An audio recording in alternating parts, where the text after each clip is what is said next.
did President Trump strike a deal with Democrats on DACA? That's the question everyone keeps asking. And the answer you get, well, it depends on who you ask. Yesterday, Nancy Pelosi said yes. Here she is a day after dining with the president.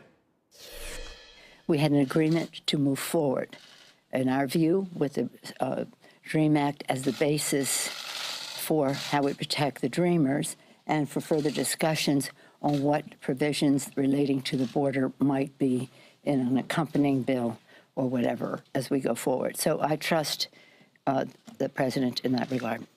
The president also seemed to signal he was, in fact, open to something, but it's unclear exactly what he plans on doing. Here's what he said yesterday. We're working on a deal for DACA, but a lot has to do with the amount of security. We want very heavy security at the border. We're not talking about that. We're not talking about amnesty at all. We have not talked about amnesty. There'll be no amnesty. President Trump's supporters and some of his allies were not pleased with the news. According to Politico, Stephen Miller, an architect of Trump's hardline immigration policies, expressed displeasure about the development to other White House and legislative aides and strategized about what to do next. And Chris Buskirk, a vocal Trump supporter and editor of a conservative website, had a warning for the president. He writes, quote, if President Trump reverses his campaign promises and supports a DACA amnesty, then within the span of a few days, he would do to himself what the combined efforts of the Democratic National Committee, the Republican establishment, the Clinton campaign, and an openly hostile media couldn't do: kneecap his presidency and separate himself from his base. Amnesty is where Republican careers go to die. In Congress, meanwhile, Republican leadership is now trying to hash out a legislative solution. Many, though, are wondering, how did they even get here? Axios reports the president's course correction could be due in part to the influence of his new chief of staff, General John Kelly, and his ability to manage information that the president gets. According to Axios, Kelly now has real control over the most important input, the flow of human and paper advice into the Oval Office. For a man as obsessed about his self-image as Trump, a new flow of inputs can make the world of difference. For the latest, I'm joined by Jonathan Swan. He wrote that piece for Axios. And Jonathan, let's just pick up on what you wrote there, because this is fascinating. All the theories out there about what strategically might be behind what Trump is doing.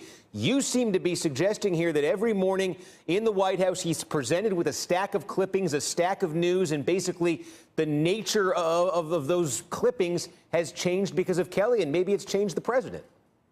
Well, that's a fact. The nature of the clippings has changed because of Kelly. What's interesting is not so much why he did what he did with Chuck and Nancy. I think there's a number of reasons for that. Trump has done impulsive things in the moment many, many times. What's interesting is that he's stuck at it for a few days and hasn't pivoted wildly in the other direction. And what would have happened under Reince Priebus as chief of staff is if Trump had done the dinner that he did with Chuck and Nancy and started talking like, frankly, an establishment Republican or even a moderate Democrat about immigration overnight, you would have had Stephen Miller, his most hardline nationalist aide, would have printed out the front page of Breitbart, which called him Amnesty Don. He would have printed out some polling, which would have shown that the Republican, whatever polling supports his argument, that primary voters, this is the most important issue to them. He probably would have printed out some tweets by Ann Coulter. And he could have, under the old regime, strode straight into the Oval Office and slipped in front of Trump. And that happened on a number of occasions, not specifically with Stephen Miller, but with other people putting material in front of the president which would rile him up and flip him on a dime. That no longer happens. If someone like Stephen Miller wants to put an argument like that to President Trump, he has to, under the Kelly regime, submit a formal request in writing to go and see the president. He'd have to provide source material. Here's what I want to talk to him about. And look, under this regime, there is no more slipping paper onto the president's desk. The inputs are controlled by General Kelly, who is a very moderate man. And frankly, there is no Bannon anymore whispering in Trump's ear. Yeah, that's my other question. So look, if there's the inflammatory stuff's being kept out of the clippings and there's more discipline with appointments, when Bannon left, what everybody said, or what a lot of people said that I picked up on was, hey, he's still got Trump's cell phone number. He's still going to be working back channels to Trump. Do we know? Is that not happening? Well, Steve Bannon apparently told a Chinese or the Hong Kong audience that he talks to Trump every 2 or 3 days. I don't know whether that's true or not. And look, I know they've spoken at least twice since he left, But the fact is, the daytime matters, and it matters what media Trump is seeing. It matters what's in his binder in the morning, which he receives and looks through the clips. And Kelly can control what's in them, and no longer can people slip in, other stories that might rile him up. No longer can people go through Keith Schiller and sort of, send him signals that way. So, look, he still has time in the residence at night. You can still reach him. It's not like he's completely, hermetically sealed from the outside world. But it's a big deal. And frankly, if you look at his top advisors, General Kelly, he's a very moderate man, Gary Cohn, Jared and Ivanka, Trump is surrounded on a day-to-day basis by people who are very sympathetic towards the plight of the dreamers. So I think this is not an unsubstantial factor in all of this. All right, so it's a fascinating piece you wrote there, Jonathan Swan from Axios. Thanks for joining us. For more now, joined by our panel, former New York Republican Congresswoman Nan Hayworth. She sits on the board of directors at the Independent Women's Forum, and Basil Smikle. He's the executive director of the New York State Democratic Party. Well, Nan, let me start with you. We had some of those clips there from conservative media figures, the sort of voices, by the way, if you hear what Jonathan Swan was just saying, maybe aren't getting to the president these days. But those voices are out there right now saying, look, if Donald Trump goes forward with this deal with Nancy Pelosi, Chuck Schumer on DACA, that's amnesty to the Republican base. That's poison to the Republican base. He's going to lose the base that elected him. Is there truth to that? I think he does run a risk with the folks who elected him. And, Steve, it's not just Republicans. As we know, the president won the blue wall and mining country and the Rust Belt because he appealed to a lot of Democrats who also worry about those issues. Is this amnesty to them? When he says, because you saw the clip of Trump yesterday, he says, look, they weren't forced, they were forced by their parents to come. But it looks like the Democrats are going to be saying we want permanent status and citizenship maybe. Where does that fall to these voters? I think the president is going to think very, very carefully about these things. He is not, as you know, isolated from the voices of his base. But the other factor that is so salient, Steve, is that, and Sean Hannity pointed this out, when health care failed in the Senate, when Senator McConnell couldn't lead to a health care win, the president redoubled his insistence, and I frankly agree with him, that if the Republicans are really going to dominate in the legislative process, the agenda that the president brought forth to the American people and won the Electoral College on, they need to break the filibuster. So long as they don't, Senator Schumer has a lock on legislation. He can really block a heck of a lot of stuff. And that's why I think the president has turned to Schumer and Pelosi. Well, let me ask you, Basil, from a Democrat standpoint here. When Trump initially, or really Sessions for the Trump administration, initially made the announcement that, hey, this DACA thing is going away, Democrats said, no, we want a clean renewal. We want a permanent status here for DACA. It looks like there's going to be some strings attached here. It looks like there's going to be more money for the border, more border security. Exactly what form that takes, we're not sure yet. Is that acceptable, having even any kind of compromise on this to you as a Democrat? It's a tough and fine line that they're going to have to walk, because if they're seen, and I trust Nancy Pelosi's reporting of what happened in the meeting, but the challenge for us, for Democrats, is we want to be able to move the needle on policy, but we also don't want, especially after we're coming out of resistance summer, we don't want to seem as though we're capitulating to a president who's obviously very unpopular with Democrats and independents. So here's an example. Yeah. If Trump comes to the Democrats and says, look, permanent legal status for the DACA folks, I'm okay with that, I will sign that, but it can't be citizenship. The Democrats say deal?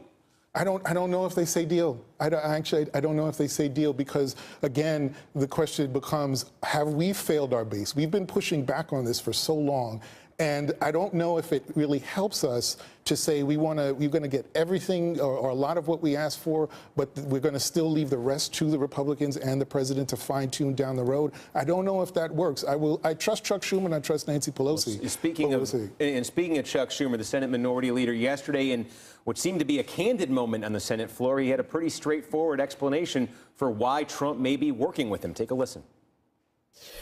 He likes us. He likes me anyway.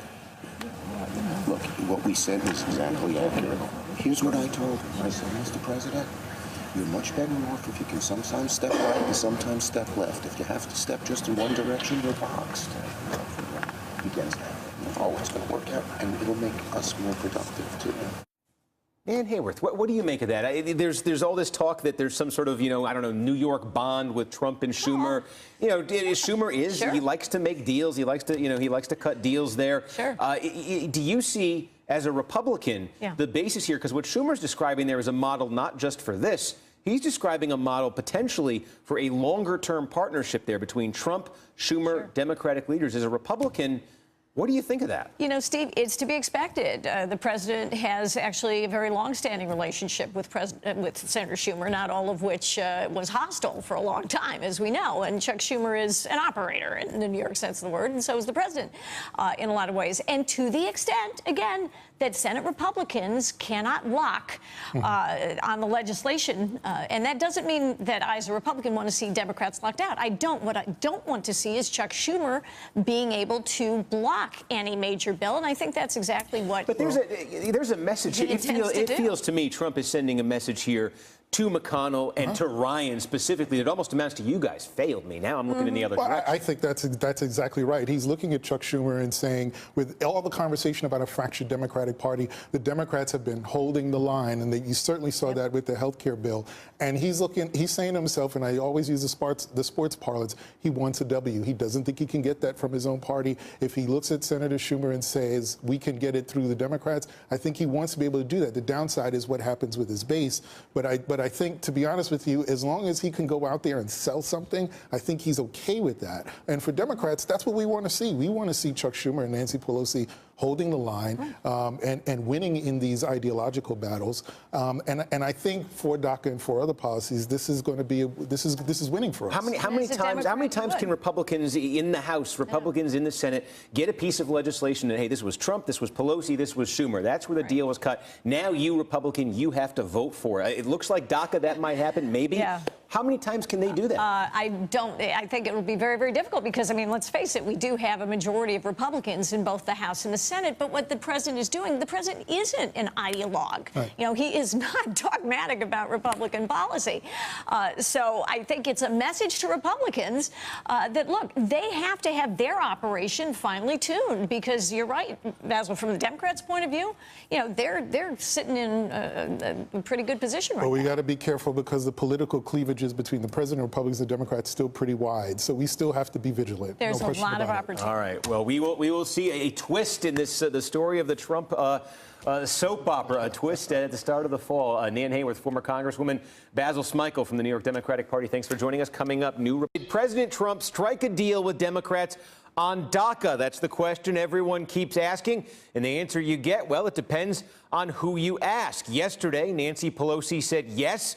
Here she is a day after dining with the president.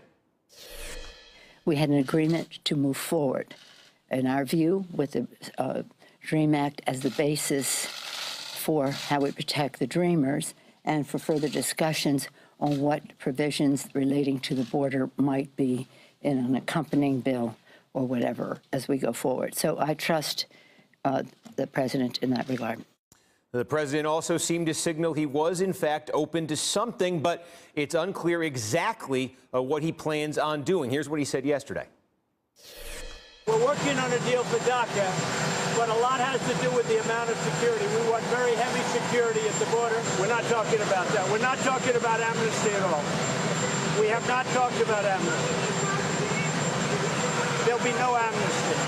President Trump's supporters and some of his allies were not pleased with the news. According to Politico, Stephen Miller, an architect of Trump's hardline immigration policies, expressed displeasure about the development to other White House and legislative aides and strategized about what to do next. And Chris Buskirk, a vocal Trump supporter and editor of a conservative website, had a warning for the president. He writes, quote, if President Trump reverses his campaign promises and supports a DACA amnesty, then within the span of a few days, he would do to himself what the combined efforts of the Democratic National Committee, the Republican establishment, the Clinton campaign, and an openly hostile media